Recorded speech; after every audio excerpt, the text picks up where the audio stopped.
dans la préparation de ce séminaire, nous prions Dieu le Tout-Puissant qu'il l'accueille au paradis. C'est une militante qui a rempli sa mission et qui s'est beaucoup battue au sein du mouvement non gouvernemental en faveur des femmes.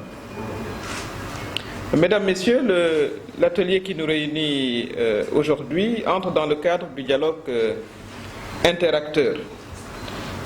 Et c'est avec plaisir que j'ai répondu hier, à cette heure d'ailleurs, à l'invite de mon ami Mignane, de mes amis de la société civile, et je me sens comme une cousine, je dirais, dans ce milieu que je connais bien et qui travaille beaucoup pour faire avancer les questions essentielles.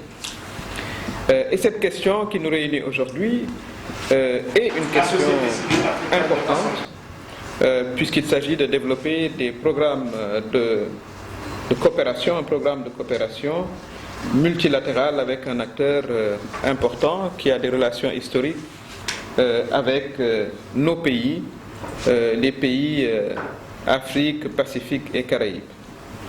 Et l'accord de Cotonou, qui arrive donc à expiration, comme l'a dit Madame la représentante, est en cours de négociation. Il faut se rappeler qu'il est le cadre général qui a régi les relations entre les pays de l'Union et 79 pays, dont 48 se trouvent en Afrique subsaharienne. Et cette coopération repose essentiellement sur trois piliers. La coopération au développement, qui est une préoccupation essentielle pour nos pays.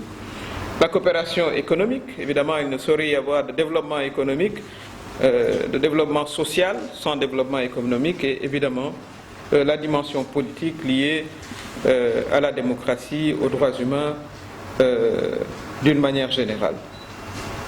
Alors, je vais peut-être sortir un peu de mon discours pour dire qu'il faut qu'on puisse tenir compte d'éléments nouveaux qui sont intervenus dans le contexte.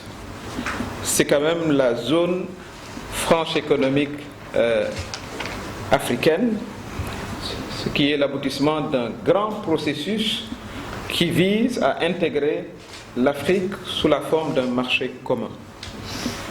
Tous les accords qui devront être pris devront également s'inscrire dans une dynamique de renforcement de la zone africaine. Je pense que c'est un élément à verser dans la corbeille de réflexion et dans les accords à venir. Le deuxième élément de réflexion, à mon avis, qu'il faudra soulever, c'est de tenir compte dans les accords de nos objectifs respectifs de développement économique. Le Sénégal est dans une courbe de croissance ascendante, de croissance économique. L'accord devrait pouvoir garantir le maintien d'une croissance constante, avec évidemment la prise en compte essentielle des intérêts de nos entreprises, de nos petites et moyennes entreprises. L'accord devrait favoriser également l'emploi de notre jeunesse. Et je crois que c'est sous ces angles-là que nous devons tester le fameux principe win-win auquel nous adhérons tous en principe. Donc il faudra descendre dans l'aspect concret des accords pour qu'on puisse mutuellement trouver ce bénéfice, en tout cas qui de notre côté a pour objectif d'inscrire nos pays dans une courbe irréversible de développement en tenant compte évidemment de l'environnement plus large. Comme je l'ai dit, la ZLECA étant un élément essentiel. Et pour finir, nous ne pouvons pas parler de relations avec l'Union européenne sans évoquer la question de la migration et de la libre circulation. Et il faut dire que parfois nous sommes quand même concernés par ce que nous percevons. Et un accord doit être un accord complet qui doit concerner aussi bien la circulation des capitaux, mais ne peut pas ignorer la circulation des personnes.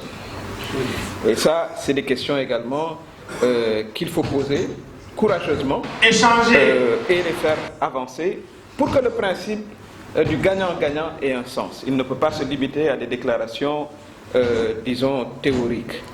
Et évidemment, la promotion des droits humains et l'égalité des chances pour nos immigrés également, qui sont de l'autre côté, et pour les entreprises qui sont là.